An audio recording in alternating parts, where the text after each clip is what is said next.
Hi, we're here today with Amir and Anzur. He started an interesting university, and it's called Webprenuer Academy, and you can Google it up. Amir, how are you doing today? I'm excellent, thanks.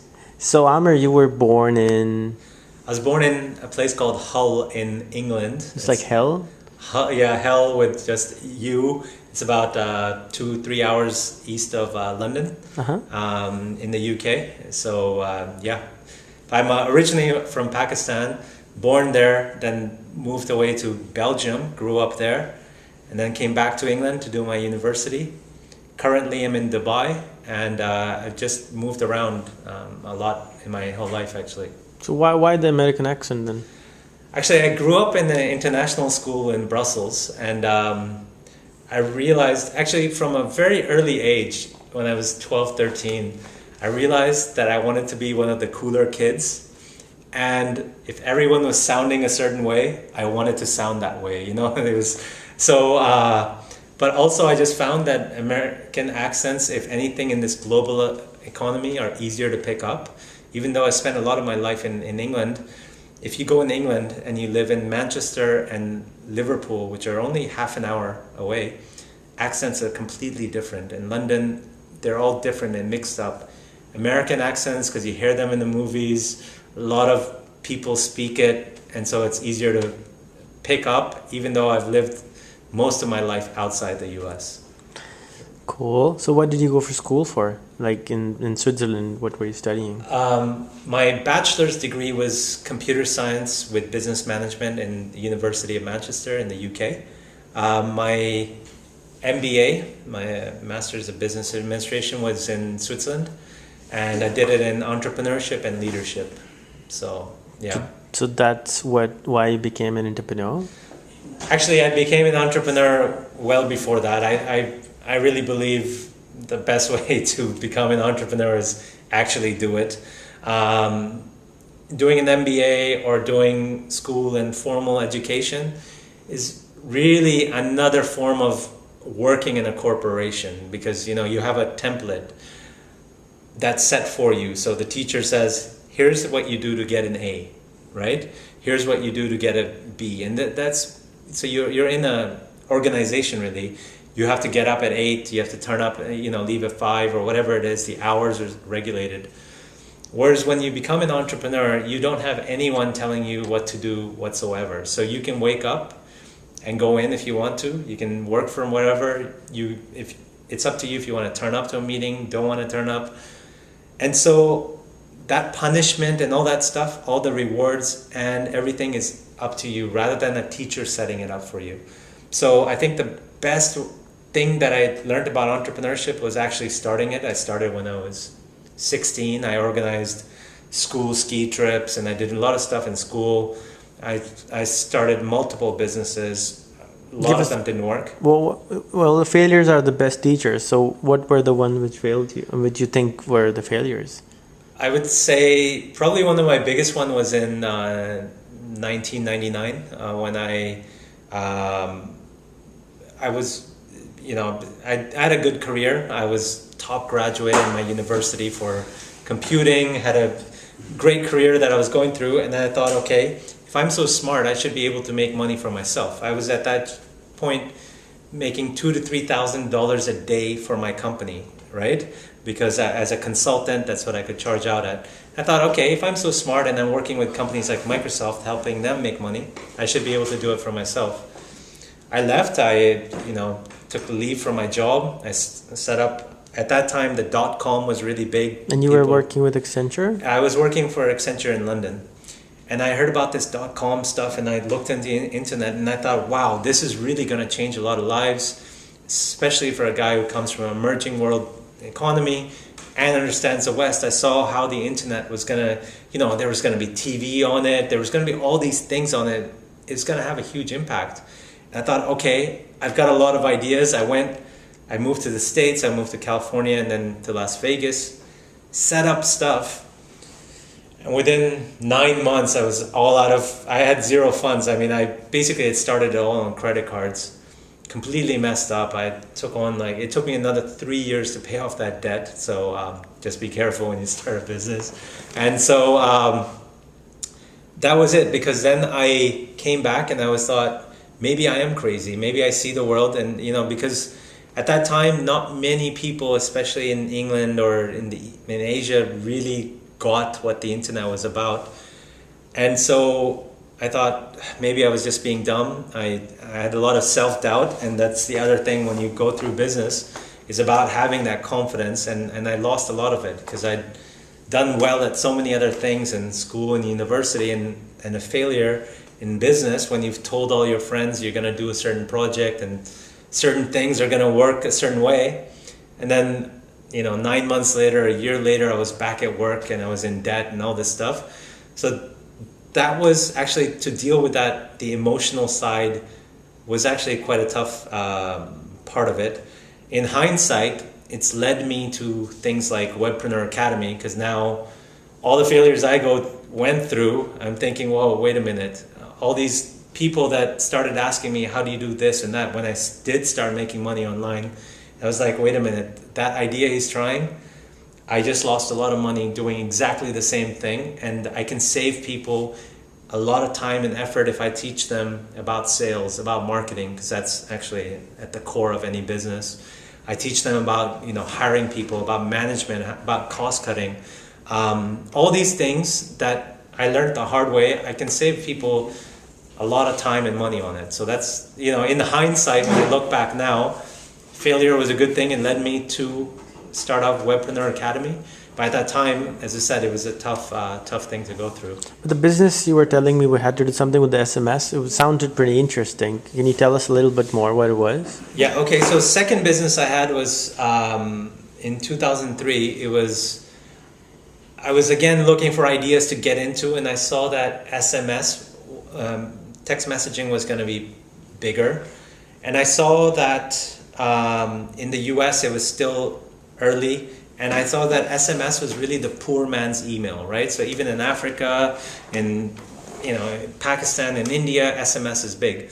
So I started to think about how I could use SMS in a way that would help people, and came up with this idea that you could shop using SMS. So let's say if you and I are sitting in a cafe and you tell me about a great book I should read, or a DVD or something. Usually what happens is, if I don't have a pen and paper, I'll forget about it, right? So by the time I get home, I'll forget about it, and Amazon has lost out on the sale. So I just developed a system where you type the word book space Harry Potter. It would go online, it would search on Amazon, it would come back and say Harry Potter by J.K. Rowling for $8.99, ships in 1 day. And the very first time that you use the system, it would ask you for your email address. So you would just text back like Amir@amiranzur.com. Then it would send me an email with all the links to Amazon. So now what happened is, you've told me about a book, Harry Potter. I've texted book space Harry Potter. It's gone on Amazon. It's found me the stuff, so I know the price and availability. Then when I go back into my office next day, a week later, I log in. The first thing I do is usually check my email. I can click through and buy it. And then I would make a percentage of those sales. So if you spent, let's say, $10 on a book, I'd make $1. So you were an affiliate for Amazon. Yeah, exactly. And now you could use that system, because if you're selling books and CDs and DVDs, maybe they only sell for $10. But imagine you're in a retail store, you could text electronics or a camera and digital camera and these things. You could save yourself 50, 60, 70, a couple of $100 online compared to offline, and I'd make $20, $30, $40 on that, on each click-through, right? So if you're comparing MacBooks or high-end products, it makes more sense. So then you went back to Accenture? Actually, so this product, I started it, and I quickly realized I didn't have the marketing to really get a lot of consumers on it. So I changed the business model. I started providing these types of services to big companies. So Google became my customer, Xbox, Samsung, Intel, all these big companies, Oracle, because I could go and charge them, let's say, tens of thousands of dollars to do a service like this, rather than having to advertise to consumer. So what I realized is, getting your word out to consumers is a lot more work, right? Because you need to be able to spread your word. Everyone's busy with their own lives. But if I go to a company like Google, for instance, they were a customer of mine, I could charge them, $10,000 for a product. I need to make one sale and make decent returns.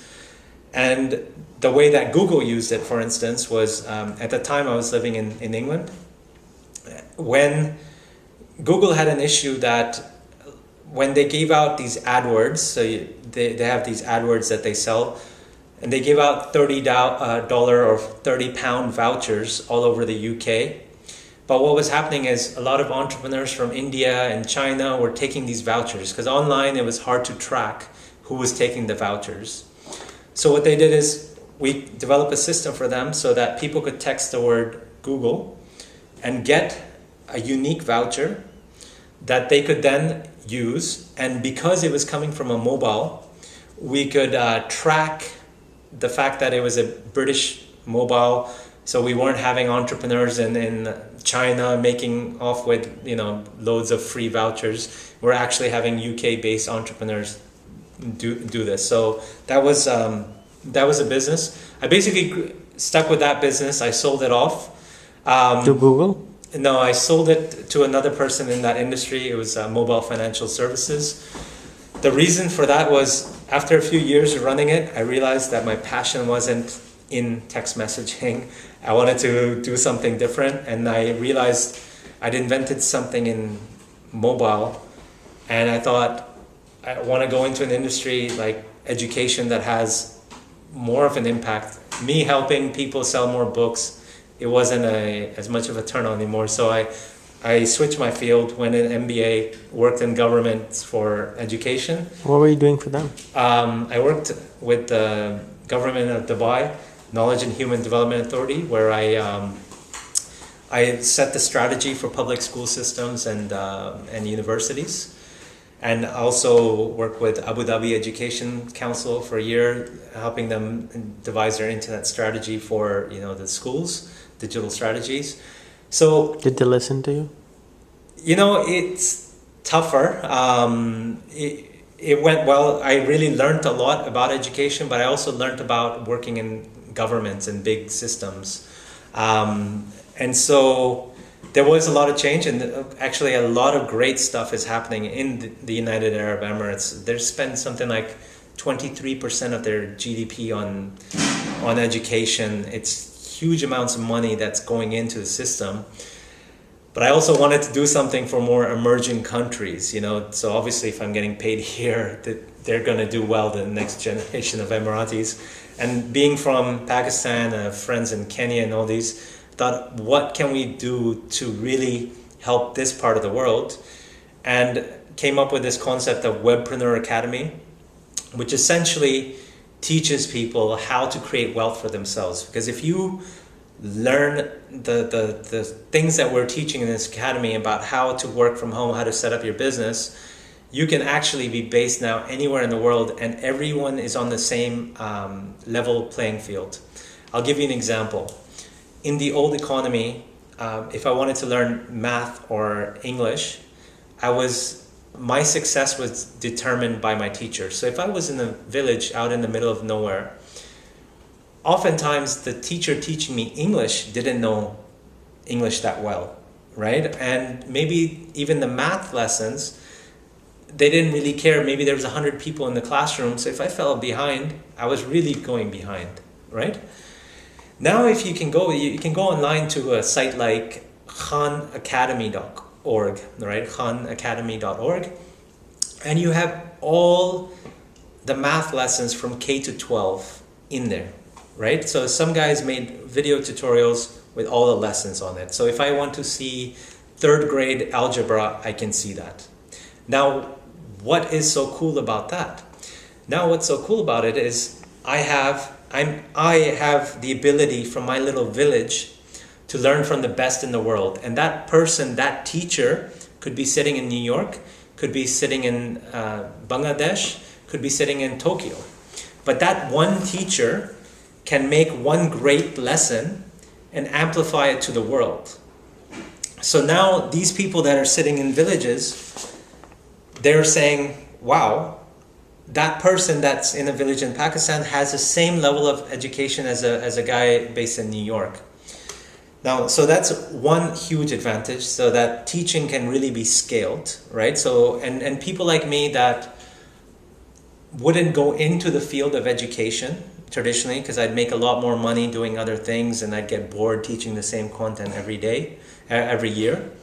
I can now spend my time on education and actually even monetize that. So as I'm doing now, right, I'm teaching, but I can monetize it in several ways. So those are really exciting fields. The other thing that I always found whenever I visited Pakistan and I've gone to, South Africa and all these places, is I found that there was a lag in knowledge. So when I was outsourcing my business and I'd go to a local store in Islamabad, for instance, I'd see that they would be advertising for, there would be a book in there for PHP 3.0 in the local bookstore, right? And it would be a hand-me-down book, a second-hand book that's come down all the way there. And PHP had moved on to version 5. So the local person who was in, let's say, the early 2000s, going to the bookstore thinking they're getting the best in education, buying a book, it's out of date by the time they've got it, right? Now, when we have the internet, everything happens at the same time. So now, if you look at a system like Amazon Kindle and a lot of books are going digital, you will eventually have, every kid have a Kindle-like machine, which are about $60, $70 now, and I'm sure they're going to come at $20. And that same book, whether you're in a village in the middle of, outside Peshawar, or in Kabul, or in New York, that book can be released at the same time around the world, right? So that means now everyone's on an even level field because the knowledge they're getting at the same time. Before, if you went to Harvard, if you went to MIT, if you went to all these great universities, you had huge advantages. Now, we can all study ourselves, get the latest in knowledge, and now our ability to create wealth is not determined by what university we went to, which is usually determined by how much money our parents had and what passport we had, but it's determined by our own ambitions and our own willingness to learn, and our own willingness to teach ourselves, and our own willingness to create businesses and start things out. Same goes for passports. So let's say in 2-3 decades ago, you had the equivalent of Bill Gates who started Microsoft, and you had the Afghani version, Abdullah from Afghanistan, who had the same idea for Microsoft. Now, Bill Gates was at an advantage. Bill Gates was going around telling his idea to the world, and Abdullah from Kabul is waiting in the visa queue. He can't get out of Afghanistan, right? So what happens if you have a great idea for a startup in Kabul? You're stuck to the local market. Now, that same Abdullah can create the YouTube videos. He can start communicating to the New York Times straight from Kabul and get his idea out to the world. Now, in theory, that Abdullah in Kabul has the same advantages and disadvantages as Bill Gates does in Seattle. In practice, there's still some limitations. Obviously, if you're based in New York, you're gonna network with a lot more media, etc. But in a lot more, you're gonna see these startups coming up for these villages across the world where you couldn't do that before. Americans had all the advantage. So everyone in the world knew Tom Cruise. Why? Because he was on Hollywood. So Hollywood movies spread to the world, and if you wanted to spread your ideas, you had to move to New York, LA, all these places. Now we're gonna see that, I'm in Dubai right now, but I could have been anywhere, able to communicate my ideas to the world. So people who are ready for this shift, we're gonna see a lot more of us creating wealth. I'm just an example. I'm moving out to the village. You know, I like working in Kenya and in Pakistan rather than going out in Silicon Valley where I'm just another engineer. And I believe that the next Googles of the world are going to come from this part of the world. You know, in the bedroom, as long as these guys, these young entrepreneurs that are coming up, they can master the art of PR, marketing, and not just be engineers, techies creating stuff. If they can master all the other parts of creating a business, that's where you're going to see wealth being created. So don't you think that people in India and Pakistan and Bangladesh are at an advantage where the telecommunication is extremely cheaper, like, you know, 1/100th of the cost in the US? You can, you know, you can call the US for a penny a minute, whereas in the US you can't even call for a penny a minute. And these are cell phones, and on top of that you can hire a programmer for $100 a month, 100 US a month, and you can't never do that in, you know, in Silicon Valley. And then you know, Facebook is allowing this PR which you're talking about in LinkedIn. I mean, you can link up to all the people you want to network through LinkedIn and Facebook. So what do you have to say about that? I mean, what does Webprenuer teach in networking, in social networking? Look, there's a lot of advantages and disadvantages to the East and the West, right? So everything, if you're a true entrepreneur, you'll make it into your advantage. Now, how would I start a business if I was doing it now, right? You have these people in the East, it's true, things are cheaper. So in Bangladesh, India, yes, you can hire cheaper programmer, cheaper phone calls, etc. On the other hand, you also probably have less money to dispose of as well, right? So for many years, I was running my business by having a job which paid me great income. And then I hired programmers in India and Pakistan that did my work. So because I was working in the West, my salary was here, and I could hire someone in the East whose salary was here. Now what we're gonna see is that normal people in the States and in Europe are gonna become venture capitalists. So if I have a salary where I'm earning $4,000 or $5,000 a month, which is an okay salary in a lot of the West, what I'm going to do is I'm going to start, and I'm going to take one of these bright kids from one of the top universities, pay him $300 and give him a share in that business as well, right? And then guide them into creating some sort of product for me, right? So let's say if I'm based in London now, I'm working in a bank, and I know that there's a need for certain type of software. What I would do is hire someone in the East, pay them that money, use Skype to communicate, project manage them a little bit. I know I'm busy with my day job, but my opportunity cost is too great, right? I can earn more money. For instance, my last job, I was making $15,000 a month, right? Tax-free. It's hard for me to go into a startup, and when I go into a startup full-time, already now I have the stress of making $15,000, which is quite a lot for a startup.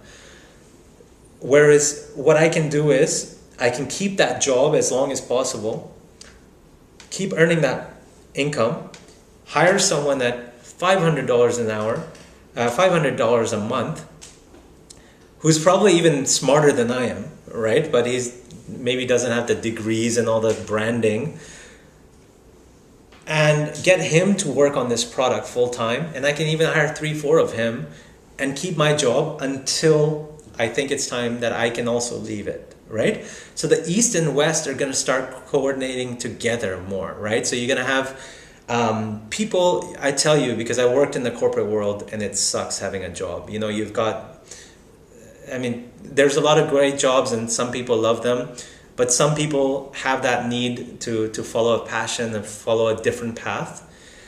And so they're bored. What I would say to them is take your weekends, take your evenings, and work on your business idea. It's cheaper now to start a business than ever. Imagine in the old economy, you needed a phone line, you needed an office, you needed a secretary. You can get all those virtually now. A phone call costs $10 a month, you know, so you can really cheapen your costs, start on the other side of the world, right? What I would say also about the East, from being Pakistan myself, is sometimes there's a lot of bright talent They don't actually know what to do with it, right? So what you can find is even friends that you say, hey, let's just do a business together. Right? You know, instead of just watching TV on the weekends, why don't we just use that small screen to start making some money? So what you will find is maybe it means some sacrifices for these people and ignoring a few shadi invitations and all these things that they go to every weekend, and start saying, okay, let's come up with some idea and create some wealth, right? And what do you have to do to get a business off the ground? You basically have to help people in some way, solve a problem. And you're gonna try out a few things. The biggest investment is gonna be your time. And even if your business doesn't work, right? Worst case scenario, you get much more learning than paying for a university degree, right? I can assure you, like those people that think they'd be happy to pay $100,000 to go to Harvard or Yale or any of these companies, if you take even 20,000 of that and put it into a business and get real experience, real life, it's much better opportunity. In the old economy, yes, we needed the good degrees in order to get the good job, because that's what got you a job. In this new economy, I tell you, you do not care right now, if you're listening to this interview, what degree I have, what my background is. You want me to know if I can help you in your job, in your business, whatever it is. And it's the same. So all these people, all these young kids, I'll give you another example. If you're a kid from Pakistan, you could be the top graduate in your university. You could have a great work experience. And you then try to compete in the global economy. Just because your nationality says Pakistan, your ability to earn reduces already, right? Because if you go to a site like Odesk, the first thing it'll say is, what's your nationality? Pakistan, India, Philippines, your income is here. People, US, Australian, UK, and I've worked with both sides of the world. Brains are brains, right? People are people. But we have this mental block with nationalities and passportism, right? Now, what would I do? I would be looking to create my own personal brand, right? So if you go amiranzur.com or amiranzur.com, or you connect to me on Facebook or whatever, now to the world, I've become a person. I'm not just another Pakistani, right? Or I'm not just another British guy or whatever nationality, because actually people would judge you by your nationality. I think of a Chinese and I picture a certain picture in my wall, in my head, and so do you, right? And we think of an African a certain way. But the fact is there's 1.3 billion Chinese, and they're individuals. But now if I can go to someone's blog, if I can connect to them or see them on video, they've become an individual, right? And so already they've differentiated themselves from all the mass media news and all this stuff, because frankly, when you see Pakistan news, you see, terrorism and the world falling apart. But when you actually meet a Pakistani, you actually meet these techies, and we're having an actual conversation, you're seeing bright, smart people that are, innovative, creative, all that stuff, which gets lost. So if I'm applying for a job, frankly, I'm lost, because there's no way I can compete and create wealth like an American. Because if I have American on my CV, my resume, my income will go up. So if I'm Pakistani, if I'm Bangladeshi, I'd be looking to be an entrepreneur. Are you happy to be making second-tier incomes just because of your passport? Or do you want to let the world judge you? Because frankly, even if Facebook was made by an Afghani, and you love the functionality, you wouldn't care. But if you're hiring, you would judge that person and you pay them accordingly to that salary. So if you really want to create true wealth for yourself, create your brand, whether it be personal or it be your business brand, and go sell to the world. You're not restricted to the local market. I was giving you an example earlier of getting my hair cut, which was, in Pakistan I went, Islamabad, 40 rupees, which is 60 cents. And in Switzerland, it's $65. So you have that differentiation that people can do and create wealth. Awesome, Amir. I think people who are watching this would definitely be provoked to start thinking differently. I would encourage you guys to, add Amir on Facebook, follow him on Twitter, watch his videos, and definitely check out the videos on Webprenuer Academy and learn yourself and get yourself out of the the small well you're living in, and start thinking differently. Thank you so much, Amir, and looking forward to hearing from you more. Thanks for your time, Ron.